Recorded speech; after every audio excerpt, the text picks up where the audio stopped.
Dickie Dread, New Age Travellers, History 1960 to 1990. Chapter 3, The Convoy Starts to Form. Relevant Legal Acts. Now a few words on the various government legal acts that would affect travellers to this day. From the post-war years onwards, the British government increasingly introduced legislation that would shape and often restrict the lives of nomadic communities, particularly New Age travellers, Roma and Irish travellers.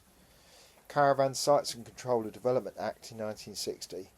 This early legislation gave local authorities the power to close down unofficial encampments and refuse planning permission for new sites. Crucially, it criminalised the act of camping on land without permission, setting the tone for future conflicts between travellers and the state. Public Health Act 1936, Part 3. Amended 1960s onwards, although earlier this act was used more forcefully in the 1960s and 70s to justify evictions based on sanitary concerns. It allowed authorities to declare sites as unfit for human habitation, often without offering alternatives. The Public Order Act 1936, enforced with new zeal in the 1970s and early 80s, originally aimed at controlling fascist marches. This act was increasingly used to monitor and restrict large gatherings, including free festivals and traveller convoys. Highways Act 1980. Sections 143 and 161 of this act gave powers to remove unauthorised structures and obstructions on highways, frequently applied against traveller vehicles parked on verges or lay-bys. Public Order Act 1986. This landmark act introduced new offences such as intent to cause alarm or distress. It gave police expanded powers to prevent or disperse gatherings.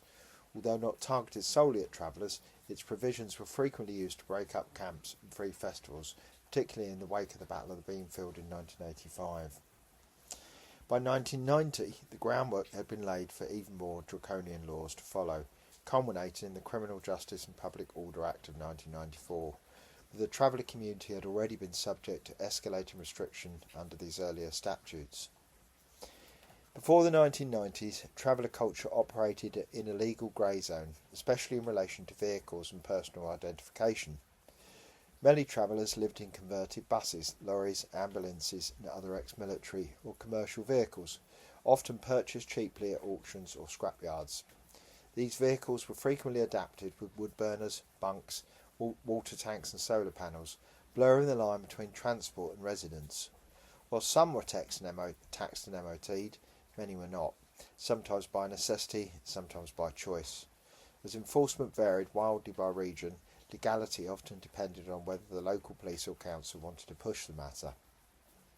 The use of false names or collective pseudonyms was a common tactic to resist identification, delay legal or administrative processes. At protests or festivals, arrestees often games like Wally of Wessex, Fat Freddy, Zippy, John Spiff or Joe Public, particularly during mass evictions or arrests at places like Windsor Great Park or Stonehenge. This tactic aimed to clog up court systems, deny authorities the ability to single out organisers or target individuals for repeated enforcement. In some court hearings, entire dockets would list dozens of defendants, all claiming to be Wally, forcing magistrates to dismiss minor charges or adjourn cases indefinitely. The 1980s saw increasing pressure to formalise vehicle documentation and crack down on roadside living, but until the Criminal Justice and Public Order Act of 1994, much of the system relied on local discretion, and travellers developed complex informal knowledge of which jurisdictions were strict and which would look the other way. To end this section, I've had a go at plotting the number of travellers per year. Take this data with a pinch of salt, especially the early numbers. Now you can see the table. This is the type of slide that I would tell my students off for using because there's too much information here. But you can see that in the 1960s and 1975, we don't really know how many people there, but it was predominantly nascent hippie youth or organised New Age traveller group. 1976 to 1980, again, we don't really know the numbers.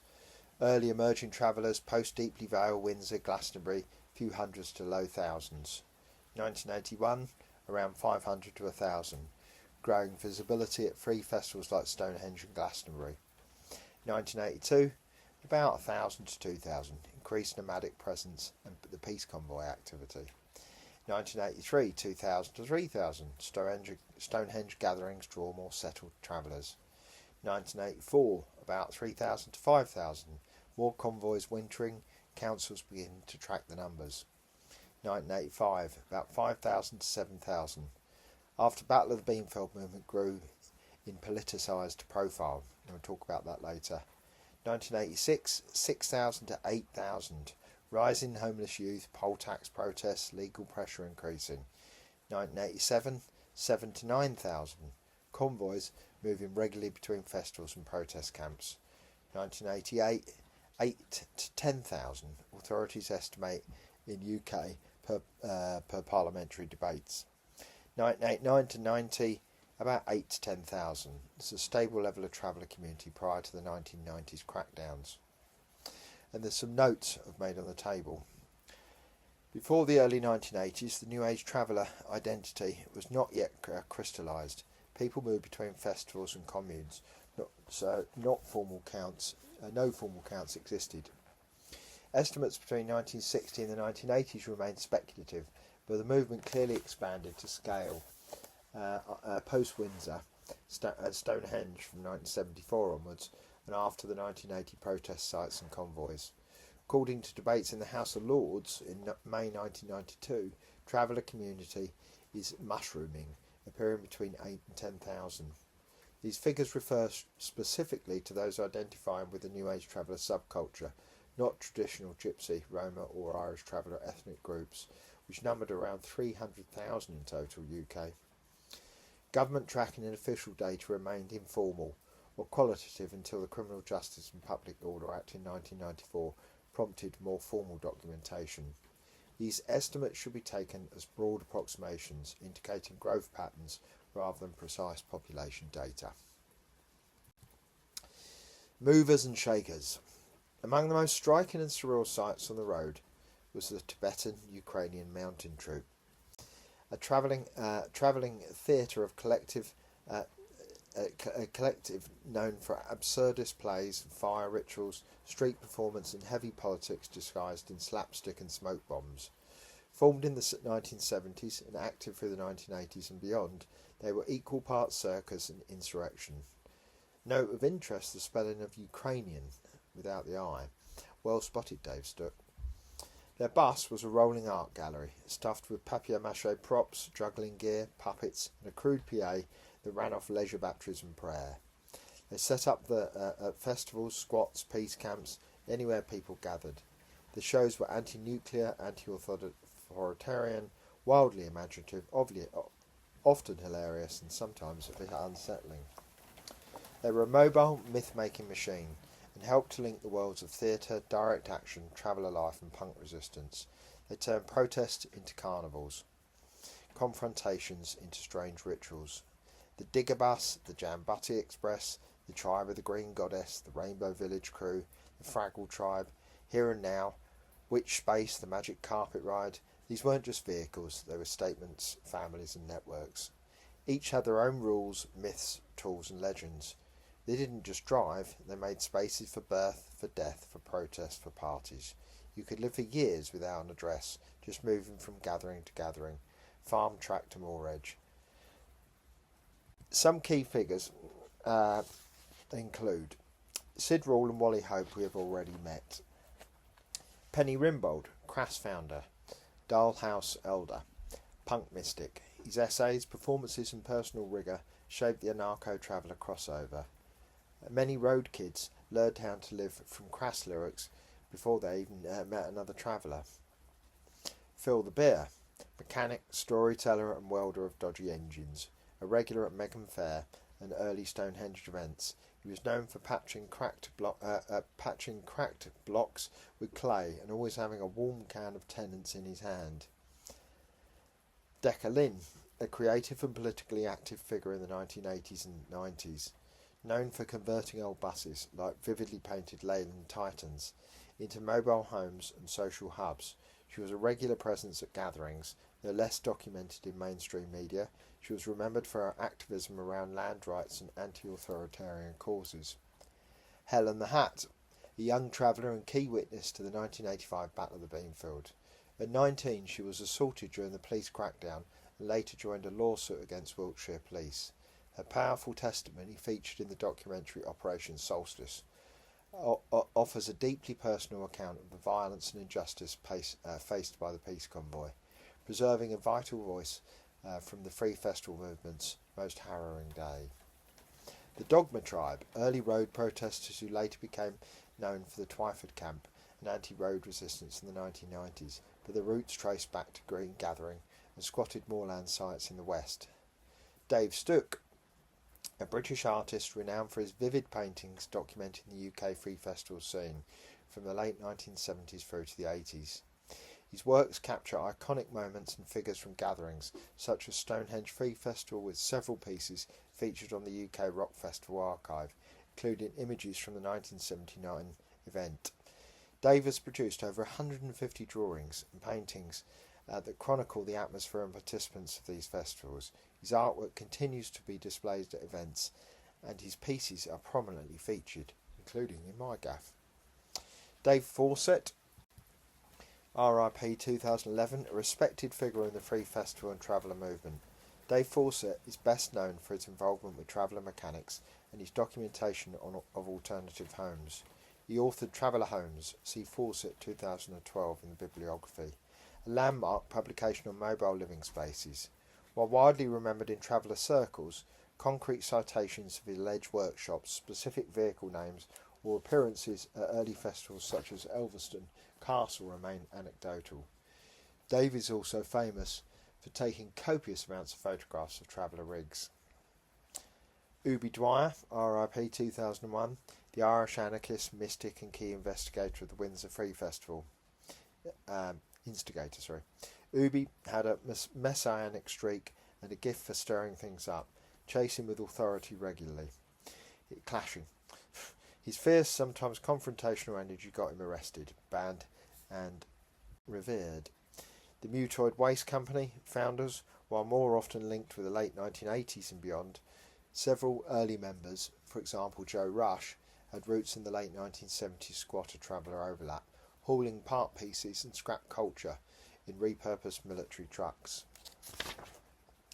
Roger Hutchinson, journalist and chronicler, currently residing on the Isle of Raisay off the east coast of Skye, Scotland. Though not a traveller, Hutchinson documented the movement with rare sympathy in his early writings, giving voice to people long before mainstream media tried to demonise us. Nick Turner, RIP 2022, saxophonist of Hawkwind, and also acted as a cultural bridge between music, squatting, traveller life and Druid revivalism.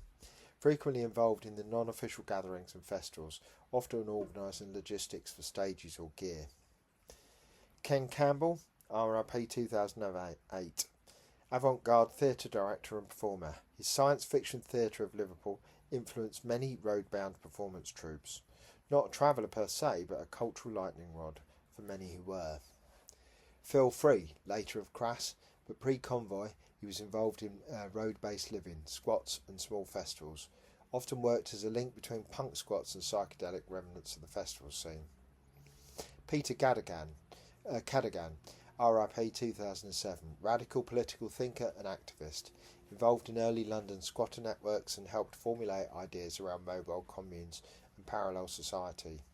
Gary Osborne, not the rock singer, but a DIY rig builder who provided power and staging at free festivals, known for rigging around sound systems on ex-army vehicles.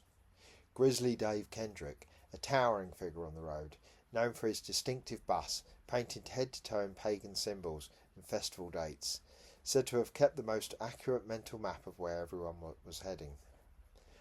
Wally Dean.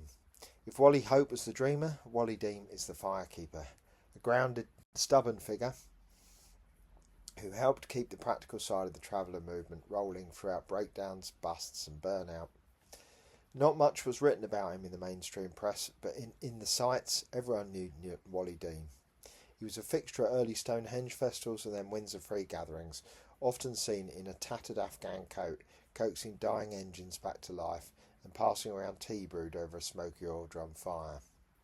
To this day, Wally Dean is the keeper of the Ashes box of Wally Hope and keeps the history alive by displaying books, producing videos, old flyers and other travel-related paraphernalia at events. Excuse me, sticky hands. The Sanger stage takes its name and spirit from George Sanger, the flamboyant 19th century circus showman. But it was Dave Sanger, a distant namesake, and one of the scene's quiet visionaries, who helped resurrect the idea for the Free Festival era. Emerging in the late 1970s, the Sanger stage wasn't one fixed structure, but a mobile, handmade platform with performance bolted onto flatbeds, repurposed buses or horse wagons. Dave, a travelling carpenter, sound tech and organiser, was at its heart, hauling gear, booking acts, running cables from rigged up batteries and making sure the show went on. Seen at festivals like Stonehenge, Dave has attended the last 12 events, and countless field parties, the Sanger stage offers a free space for acoustic, punk, protest poetry, circus skills, folk ballads, kids' theatre and improvised rants. It stands for non-commercial, non-hierarchical art, shared freely under tarpaulins and under stars. In a scene that often blurred music, protest and ritual, the Sanger stage is a hearth for the roaming creative spirit. Dave Sanger himself became a legendary figure, part stage builder, part facilitator, part activist of the fading art of the travelling show. Even now, among those who remember, the phrase Sanger stage doesn't just mean a platform, it means a gathering expression and the stubborn belief that any field can be a theatre, and any voice deserves a mic, even if it's just a megaphone and a car battery. Know that Dave is still active with the last remaining horse-drawn stage in the country. He is a prominent contributor at many current festivals. Wango Riley's travelling stage was one of the most iconic fixtures of the UK free festival and traveller scenes in the 1980s. Constructed from a converted Bedford lorry, it served as a mobile stage and sound rig that brought music, theatre, poetry and political messages to gatherings across Britain. Wango and his crew became regulars at festivals like Stonehenge, Molesworth and Glastonbury Fringes. The stage was a beacon of DIY culture, cobbled together with scavenged materials, painted with psychedelic murals and rigged with a rudimentary but loud PA system. Beyond performance, it was a space for free expression and resistance, a soapbox and sanctuary rolled into one. Acts included anarcho-punk bands, spoken word artists and spontaneous jams, while the crew often ran the stage on nothing but goodwill and recycled diesel. After the late 1990s, the free festival scene faced increasing police suppression and legislation. The Wango Riley stage continued in altered form. It featured at more regulated festivals like Glastonbury, began working in partnership with community arts projects, keeping the spirit of free expression alive within new limits. Though no longer as nomadic or subversive as it was in its early years, the Wango Riley name remained synonymous with countercultural performance, and several revival efforts kept its legacy present at events like Bearded Theory, the smaller grassroots gatherings in the 2000s and beyond.